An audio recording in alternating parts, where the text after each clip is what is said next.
Continuamos hoy, amigo oyente, nuestro viaje por el libro de Levítico.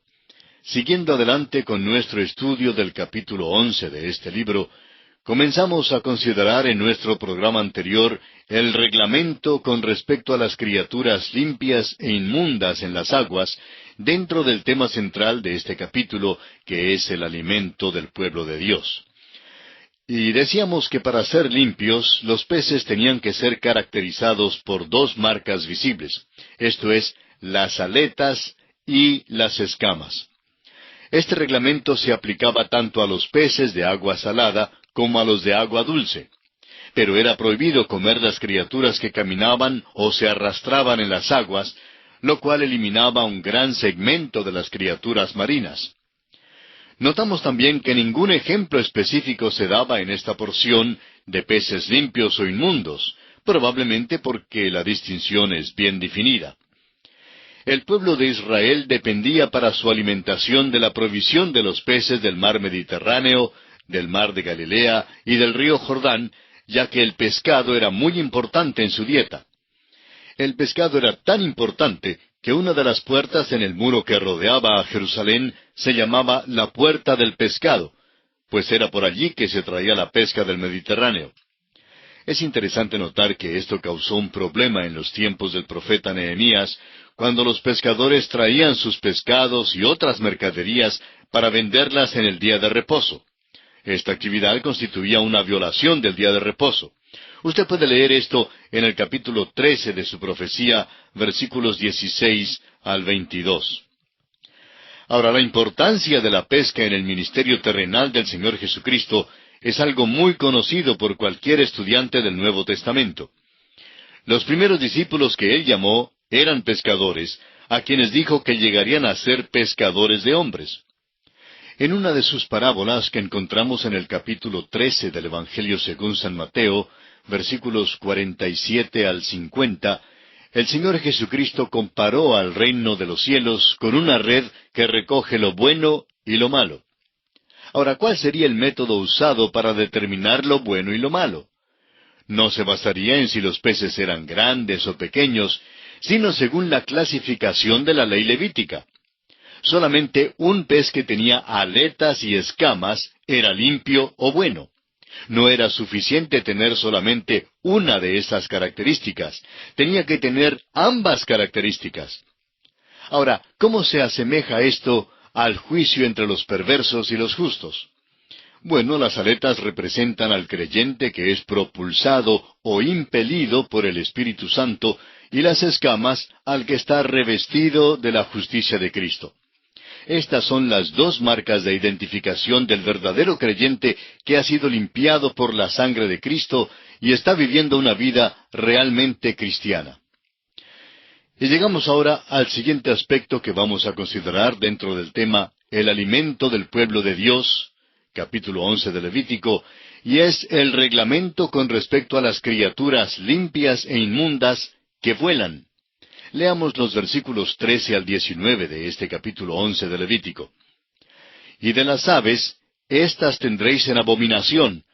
No se comerán, serán abominación. El águila, el quebrantahuesos, el azor, el gallinazo, el milano según su especie. Todo cuervo según su especie. El avestruz, la lechuza, la gaviota, el gavilán según su especie. El búho, el zomormujo, el ibis, el calamón, el pelícano, el buitre, la cigüeña, la garza según su especie, la abubilla y el murciélago. Las aves no tienen marcas tan visibles como las que tienen los peces y los animales. Lo que todas parecen tener en común es la forma de alimentarse, es decir, que comen inmundicia. Este texto incluye una lista de las aves inmundas de Palestina, y es otro punto que revela que el sistema mosaico fue designado para la nación de Israel y en particular para la tierra de Palestina. Estas aves que son clasificadas como inmundas o sucias son las que se alimentan, por lo general, de cadáveres de animales, peces y de otras aves. Algunas de estas aves nos parecen extrañas. Se clasifican en las familias de las águilas y los gavilanes, los gallinazos y los cuervos, los búhos y los omormujos, y los calamones y pelícanos. Ni siquiera nos parecen apetitosas. Son aves sucias por sus hábitos de alimentación, como ya dijimos. Pero recuerde usted que hoy en día hay personas que comen estas aves, aunque yo mismo no puedo decir que me gustaría comer estas aves. En realidad, no importa si las comemos o no hoy en día.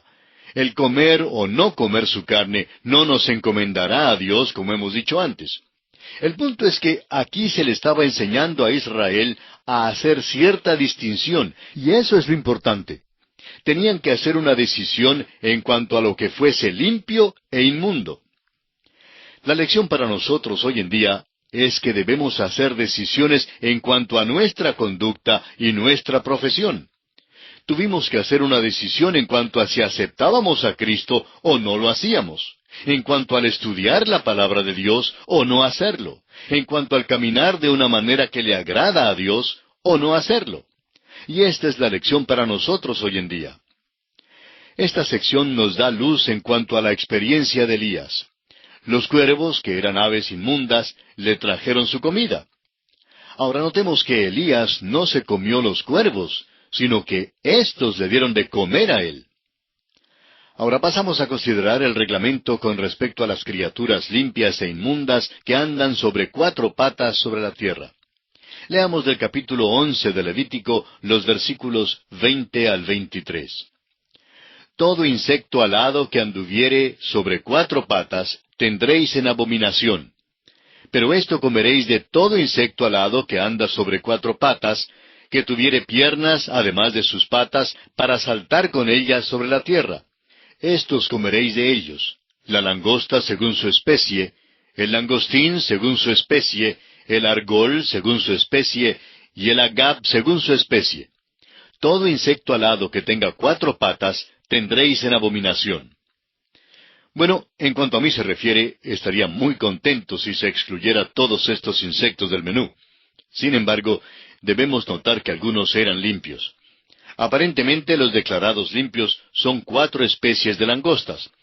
La langosta mencionada aquí era de la especie más común. El langostín tenía una protuberancia en la cabeza. El argol era una langosta con protuberancia en la cola, mientras que el agab era una langosta con cola, pero sin protuberancia. De modo que, según esto, al pueblo de Israel le fue permitido comer estas 4 clases de langosta. Pero, amigo oyente, si usted me invita a comer en su casa, por favor, comamos otra cosa. No es que haya algo religiosa o ceremonialmente malo en comerlos, sino que sencillamente no me apetecen. Pero al ver el caso de Juan el Bautista, por ejemplo, notamos que observaba una dieta bastante correcta, según las leyes de Moisés, cuando comía langostas y miel silvestre. Bien, llegamos ahora al siguiente aspecto, esto es, el reglamento con respecto al contacto con los cadáveres de animales inmundos. Leamos el versículo 24 de Levítico capítulo 11. Y por estas cosas seréis inmundos. Cualquiera que tocare sus cuerpos muertos será inmundo hasta la noche. Este versículo introduce una sección nueva que se extiende hasta el versículo 38, pero no creemos necesario leerla toda. Es una lista de animales cuyos cuerpos muertos es prohibido tocar. Así es que enfocaremos nuestra atención solo sobre algunas cosas específicas mencionadas aquí, y sobre algunas porciones de este pasaje. A los israelitas no solo se les prohibió comer animales inmundos, sino que también se les prohibió tocar el cadáver de un animal inmundo. La contaminación por el solo hecho de tocar inmundicia es el principio que se enseña aquí. Este fue uno de los grandes principios de la vida que fue declarado una vez más en los días del regreso de Israel a Palestina después de la cautividad. El profeta Ageo, en el capítulo 2 de su profecía, versículos 11 al 13, dice: Así ha dicho Jehová de los ejércitos: Pregunta ahora a los sacerdotes acerca de la ley, diciendo: Si alguno llevare carne santificada en la falda de su ropa, y con el vuelo de ella tocare pan, o vianda, o vino, o aceite, o cualquier otra comida, ¿será santificada? Y respondieron los sacerdotes y dijeron: no. Y dijo Ageo, si un inmundo a causa de cuerpo muerto tocare alguna cosa de estas, ¿será inmunda? Y respondieron los sacerdotes y dijeron, inmunda será. Hasta aquí la lectura en Ageo capítulo 2. El principio que se presenta aquí, muy importante por cierto, es que la limpieza o la santidad no es transferida por medio del contacto, por el mero hecho de tocar algo santo. En cambio, la suciedad, el pecado y la impiedad son transferidos muy fácilmente por medio del contacto. En otras palabras, si colocamos algo limpio y santo al lado de algo inmundo y sucio, ¿será posible transmitir la santidad y la limpieza a lo inmundo por el solo hecho de que lo toque? No, amigo oyente. No, porque es imposible sacar lo santo donde no hay santidad, y lo limpio de lo inmundo. No se puede hacer penetrar la limpieza o santidad frotando desde afuera. Pero es un hecho que lo inmundo sí puede afectar lo limpio. Es imposible que un hombre injusto pueda hacer obras de justicia que sean aceptables a Dios. No se puede obtener justicia de la injusticia. Este principio opera como ley en todas las esferas de la vida y de la sociedad, y aún en la naturaleza. No se puede limpiar un litro de agua sucia añadiéndole un litro de agua limpia. En cambio, basta solo una gotita de agua sucia para contaminar un litro de agua limpia. De la misma manera, un muchacho que tiene sarampión nunca se cura simplemente entrando en contacto con un muchacho que esté bien de salud. En cambio, el que está bien corre el riesgo muy real de contagiarse con el sarampión solo por el hecho de estar con el muchacho enfermo. Amigo oyente, un cristiano no puede juntarse con el mundo y jugar con el pecado sin contaminarse. ¿De dónde viene la idea de que un cristiano puede meterse en las drogas y bebidas y en los cabarets y fiestas desordenadas? Algunos alegan que así se puede alcanzar a los perdidos y que uno tiene que asociarse con ellos así para poder ganarlos. Bueno, ¿se puede en realidad alcanzar a los perdidos de esa manera? Claro que no. Sucede lo contrario, pues ellos mismos se contaminan y toman parte en aquellos pecados. El apóstol San Judas en su carta, versículo 23, dice, a otros salvar arrebatándolos del fuego, y de otros tened misericordia con temor, aborreciendo aún la ropa contaminada por su carne. Es una equivocación terrible juntarse y meterse en el pecado. Debemos, pues, guardarnos de toda contaminación. Un ciudadano israelita tenía en mente este gran principio cada vez que caminaba en el camino y veía un perro muerto o una rata muerta. Le era prohibido llevar el cadáver o cualquiera de sus partes. No debía llevar ni un hueso ni la piel para uso alguno. Si es que tocaba inadvertidamente el cadáver de un animal inmundo, tenía que lavar los vestidos y quedarse inmundo hasta el fin del día. Estas son grandes lecciones espirituales para nosotros. El cristiano es santificado por la redención de Cristo y es vestido de sus vestidos de justicia. Pero caminamos por un mundo donde nos podemos contaminar. Todavía tenemos nuestra vieja naturaleza. No será sino hasta cuando entreguemos este cuerpo en muerte, cuando seremos completa y totalmente santificados y separados aún de la presencia del pecado. Los versículos 29 hasta el 31 de este capítulo 11 de Levítico contienen una lista de otros animales adicionales, tales como la comadreja, el ratón, el lagarto, la lagartija y el camaleón. Estas son criaturas que viven sobre la tierra o debajo de la tierra.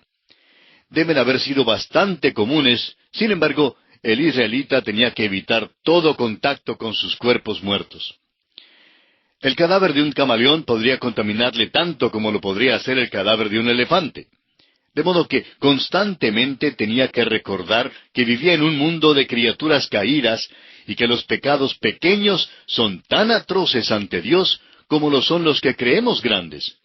La paja y la viga son iguales ante Dios.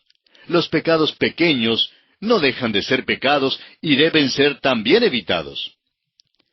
Continuemos ahora leyendo los versículos 32 al 36 de Levítico capítulo 11. Y todo aquello sobre que cayere algo de ellos después de muertos será inmundo, sea cosa de madera, vestido, piel, saco, sea cualquier instrumento con que se trabaja, será metido en agua y quedará inmundo hasta la noche. Entonces quedará limpio. Toda vasija de barro dentro de la cual cayere alguno de ellos será inmunda, así como todo lo que estuviere en ella, y quebraréis la vasija. Todo alimento que se come, sobre el cual cayere el agua de tales vasijas, será inmundo. Y toda bebida que hubiere en esas vasijas será inmunda. Todo aquello sobre que cayere algo del cadáver de ellos será inmundo. El horno u hornillos se derribarán, son inmundos, y por inmundos los tendréis. Con todo, la fuente y la cisterna donde se recogen aguas serán limpias, mas lo que hubiere tocado en los cadáveres será inmundo. Ahora, con este pasaje entramos en la cocina. Debe haber sido una cosa común que algún roedor entrara en la cocina en aquellos días y que cayera en una de las vasijas y muriera. Cualquiera vasija de barro en que esto ocurría tenía que ser quebrada y el agua o el grano que contenía tenía que botarse.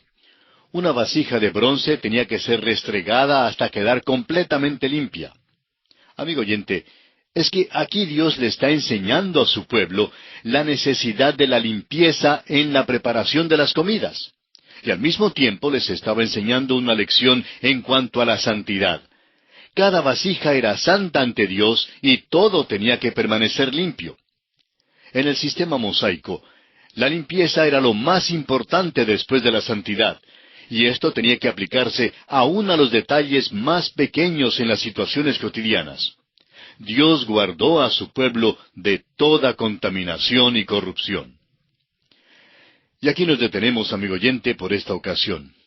En el próximo programa continuaremos nuestro estudio de este capítulo 11 de Levítico y le sugerimos que lea los siguientes versículos para estar familiarizado con esta porción.